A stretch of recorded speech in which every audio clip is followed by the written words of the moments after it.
Happy Monday. Happy Monday to each and everyone. I'm Chris. You're watching the Wiley Report. I hope this message finds you doing well. I know I've not done a video for the Wiley Report in some time, maybe last semester, perhaps last semester. Life is life, lots of transitions, lots of things going on. The semester has gotten off started to a roaring start. And so I figured today I was reading this article this weekend, and I figured, you know what, I'll share thoughts. You know why? Because the premise of the Wiley Report is about ideas, values, beliefs, information science, how those things affect everyday life. And I often talk about how, when you think about laws, policy, governance, how sometimes there's issues where it excludes people or just things of that nature. So I found this article that totally related to that. It's from a resource called Them. Check it out. I'll try to, underneath the video, put the actual full link. So if you want to read this article that I'm getting ready to tell you about or subscribe to their content, feel free. So basically the heading of it says, North Dakota could jail librarians who don't comply with anti-LGBTQ book bans. And basically what it's talking about is how North Dakota have introduced legislation to ban books that contain sexually explicit content from public libraries, including a provision that could jail librarians if they don't comply, while Republican legislators around the county have introduced similar bills over the past year. Most apply only to school libraries. I think they call it House Bill 1205. However, the House Bill 1205 is what they're referencing, shall I say, would ban all public libraries from stocking sexually explicit materials in the name of protecting children, meaning that readers of all ages would be banned from accessing LGBTQ plus inclusive texts, which are largely what these bans restrict. The representatives that are responsible for this are Mike LaFleur and Vicky Steiner. The bill would redefine explicit sexual material to include deviant sexual intercourse. I don't know how to say that word. Sadomasochistic.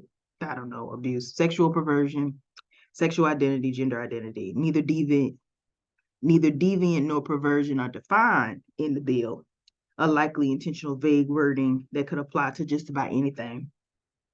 The public will be allowed to submit removal requests to libraries regarding books that violate the bill, and the library must develop review processes for these requests. And if found guilty, they will be forced to remove the book within 30 days of receiving the request.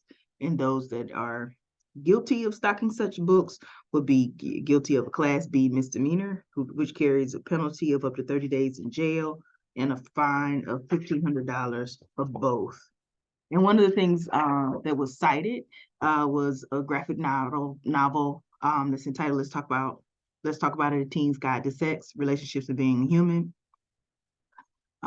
It references illustrations of nudity, is what LaFleur was saying, and he thought that the content was disgusting, and that public libraries should take it and put it in a restricted area where children need permission from their parents to take a book out like this, but they're offering it to junior high school kids. And his argument is this is not a way to raise our kids. The vice president of North Dakota's public library defended the book's educational value, talking about how if he was a 13, 15, or 17-year-old who had not gotten an education through the school system or through interested and or engaged family, he would have needed that type of book. That's what that book is for.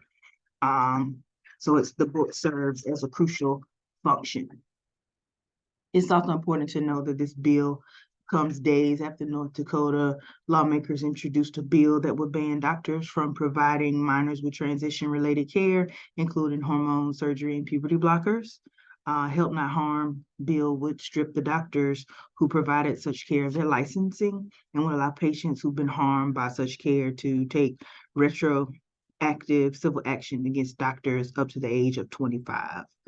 Both book bans and anti-trans healthcare bills proliferated in 2022, which the American Library Association reported that 681 attempts to ban or restrict library resources had been filed in the first 8 months highest number of in decades.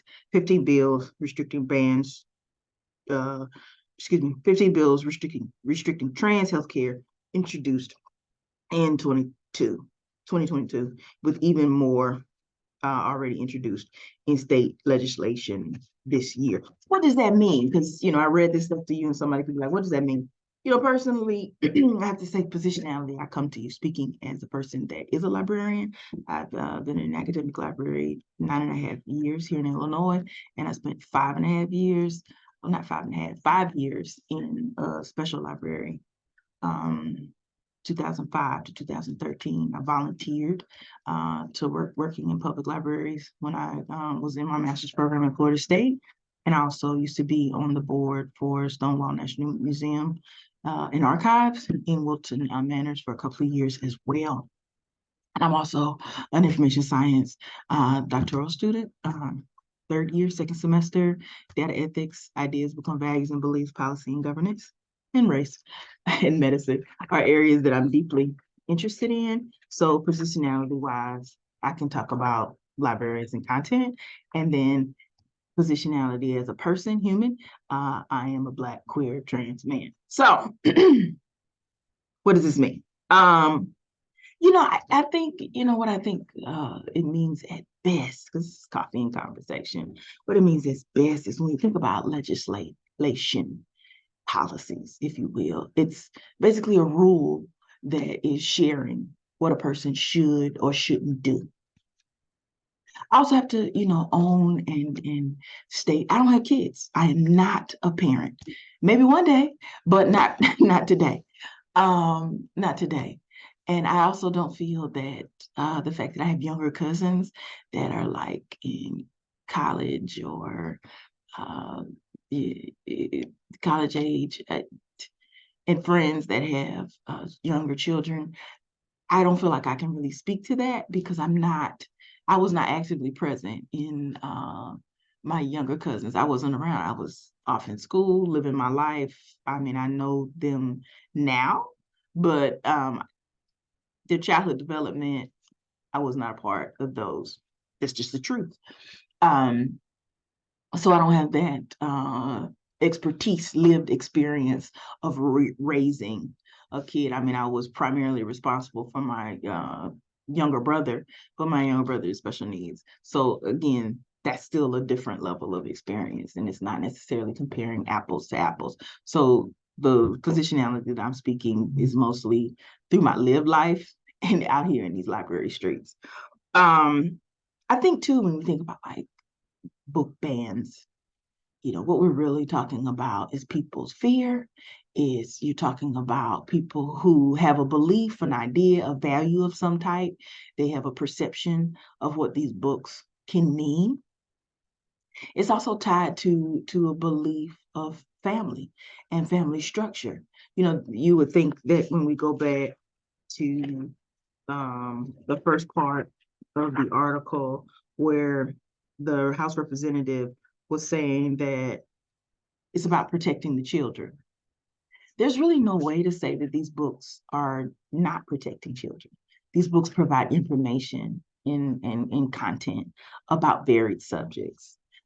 It's also hinged on the belief and the idea that no matter what type of family structure you have, people are living in homes in which sexual identity, expression, sex is a part of their development, a part of their growth, a part of conversations that happen in their families or by their caretakers. Sometimes, yes. Sometimes, no. So where will people get this information from if that's not a part of their family's conversation? If that's not a part of how their families or whoever is responsible for their care talks to them? And it's not just if that person happens to be LGBTQIAS. It's just, what if that's not a part of a family's conversation? So I grew up in a family, my parents were born in 1948, 1949, heterosexual parents. My parents were also extremely religious. If you've heard my other podcast, Encourage Your Spirit, you've heard me talk about the fact that, my father was in ministry, retired from the presiding elder as a presiding elder at Christian Methodist Episcopal Church. So I grew up in the CME church. I can tell you that in my household, the only thing my parents really said about sex was you either wait till marriage, or when it came down to talking about menstrual cycles. Because although I identify as trans, I do not hide the fact that there's a gender marker for me that says female, even though I don't connect to it at all. But when it came time to the experience of obtaining having a menstrual cycle, my mother was sharing the patterns in her family was that, everybody was regular, and that, you wouldn't necessarily have irregular periods. And her statement was, you could now get pregnant, and that my goal should be to not get pregnant. My goal should be to not have sex. And that was the end of the conversation. Look, that's what they gave. That's what they provided. Also, I went to school in Columbia County, in Georgia, and I remember it was middle school. They had a class where they want to teach you sex ed. And in that class, before you could take it or before you could go to any of those things, they sent a sign-up form where your parent had to provide consent in order for you to be taught the materials about sex ed. My parents said no. They did not want the school to be teaching me about sex ed. So when it came time for that class, other classmates would go, and I'm using my arm, but in efforts to say go to this other class. And I would sit behind in my homeroom class or whatever class I was in. Yeah, the challenge was it didn't really give me lack of consent in not being a part of it, because it just meant I wasn't in the class with the group. Because it was a class, I still had to sit through the class, and I still had to take the assignment, do the assignments. So I just didn't do the assignments with the group. Funny, because that's not really what informed consent is, but whatever. And I'm not saying, right or wrong. I'm just thinking, when we think about informed consent, it's about, you're aware that something is happening, and the side effects, the negative, the unintended consequences. And you either saying, yes, I'm going to go ahead with this, or no, I will not. In the context of a class, it's like, hey, this is what we're going to teach your child. Do you consent for your child to participate? And if they say no, here's the challenge is, in that particular situation, it wasn't like they taught me something else. It was just, you just won't be a part of the group. And when I shared that with my parents, I ended up back in the class anyway. So it's based on the belief, as we were talking about this bill, is based on the belief that, they want parents to be informing their children about sex, about identity, about expression. That is based on the belief that children do receive this in their family structure, in their family home, in whomever caretakes. I'm not saying it's right. I'm just saying oftentimes this is the belief. And that's also a limited belief, because it's limited in this thing, in the idea that you're out here in these academic streets, in these life streets, if you will, believing that everybody has the same type of home that you did. In the sense, if people in your home provide this information, you're assuming and believing that everybody has that. Always have that. They don't. And so where will a person that has questions go if they cannot go, for whatever reason, to whomever is in their home, if that person that's in their home does not talk about these topics? We're not even going to add the layer of LGBTQ plus, because that in itself, when I think about like my parents' positionality on LGBTQIAS, it was simple. And to date, my parents have never accepted my gayness, much less transness. Now, I can say, as a person that's 45, within the last, over the Christmas holidays, my parents have been more supportive in wanting to hear about my life and who I am as a person, and more receptive to conversations about life outside of just what I do as a librarian, the weather, and as well as my information science doctoral student journeys. They're wanting to know me. So it's a totally different space now than it was 2015, or just period. They have never wanted to meet my partner, even though this is not the first partner that I ever had. So I do not know if that will necessarily change, as far as like their viewpoints or wanting to meet who's in my life. I think at this point, my mother just wants to know I'm happy and that I'm doing okay. And that's pretty much what our conversation is how are you for real, for real? How are you doing? How's life? Tell me that's where my mother is now. But in relationship to this information about the bill, here's the reality, whether we're talking about 13 to 17-year-olds, or children K through 12 or adults, uh, everybody doesn't get that. Everybody does not have that level of support. And the challenge is, where can they go to get that level of information, to get knowledge, to get support for whatever it is that they're seeking information for. And as a librarian, the library is that space where you provide books. It's not like libraries are out here, teaching the book to the patron. It just provides the resource. It's the reason why, libraries do not keep a history of what people check out, even though it's available, but there's nobody in the library that's like, such and such checked out this book. It's about freedom. It's about the ability to gain knowledge, and to gain information, which in some ways can cause, privacy, in some cases can cause issues. And here's why. Intellectual freedom is the word I'm looking for. Some of the reasons why that can cause challenges is because what happens when you have people that are using information for nefarious reasons.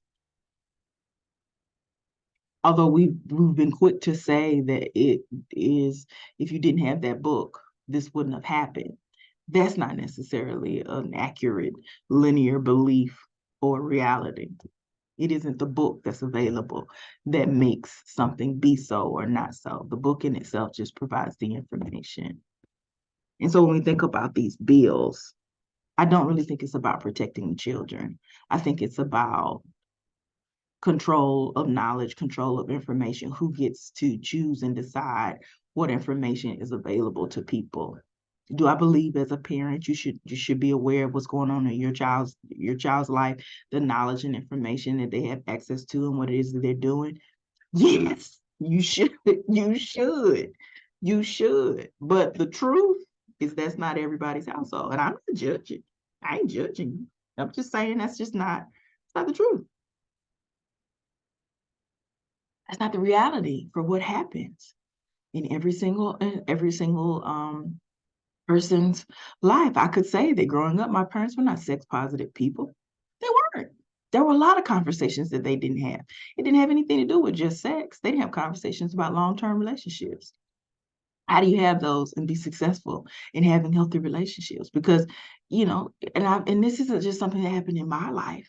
I can and talk to other friends that are, or coworkers that are my age, and we talk about how, nobody ever really talked about that. I mean, you saw your parents together and they worked, but no one had conversations with how they did balance, how they did, whose dreams are being pursued, how do we both pursue our dreams, or how do we both go after this career, how do we both handle life. It was more like you were the kid that was growing up in the household and you were watching them do it, but the how was something that they did not provide conversation or context for. And in a way you could understand why they didn't do that, because you're a kid, emotionality, maturity is an issue, but there were a lot of things you just didn't know about life. You just knew your life. And I even was guilty in assuming that everybody grew up the way that I grew up, because I grew up in a household that was extremely secure and safe, in the sense of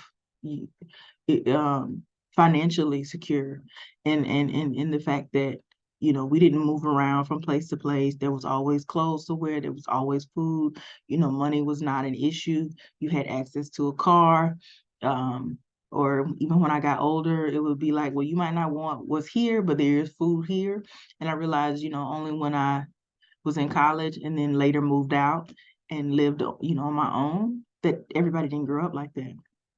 That was not what everybody had in terms of their household. Some people were given love and support, and some people were given survival skills, and some people had to figure it out themselves. That's just the reality. And when we think about like how all of that relates to these bills, it relates to the belief that people are equally getting the same thing in their household, or that the family or the whoever's caretaker is providing this information, and they should be the only people that provide this information. And even if you feel that that's true, what is the alternative, or what's the answer if that's not happening? Do you not care? So why would you restrict that for other people that need that, whose families, that just might not be what they do. They might not have these conversations.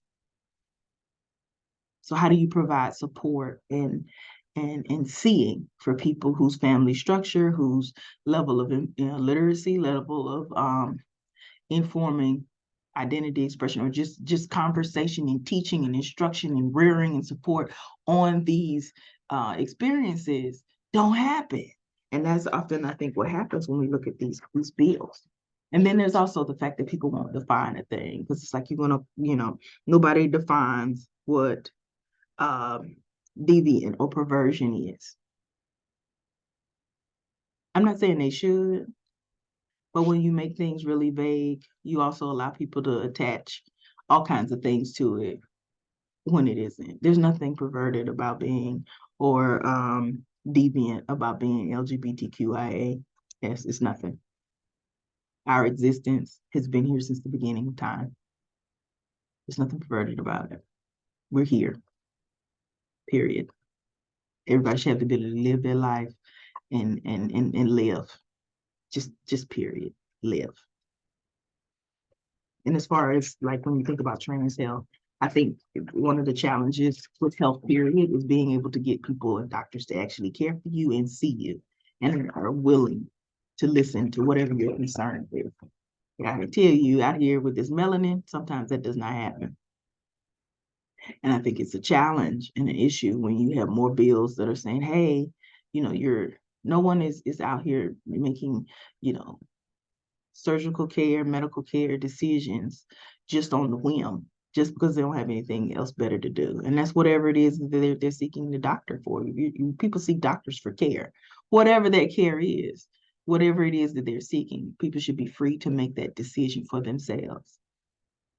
You have the ability to think for yourself and understand the unintended, intended consequences of whatever it is that you're trying to do. That's what informed consent is when you think about it. It's like, hey, doctor says we're going to do this.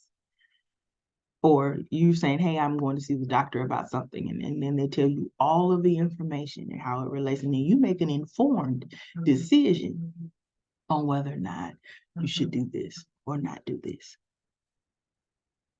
That's what informed consent is. And I think the challenge and the issue with a lot of these laws are that they want the law to say, hey, you can't do that. And that's not what you need government and laws for. I really wish that they would work on some other things rather than working on the content in a public library.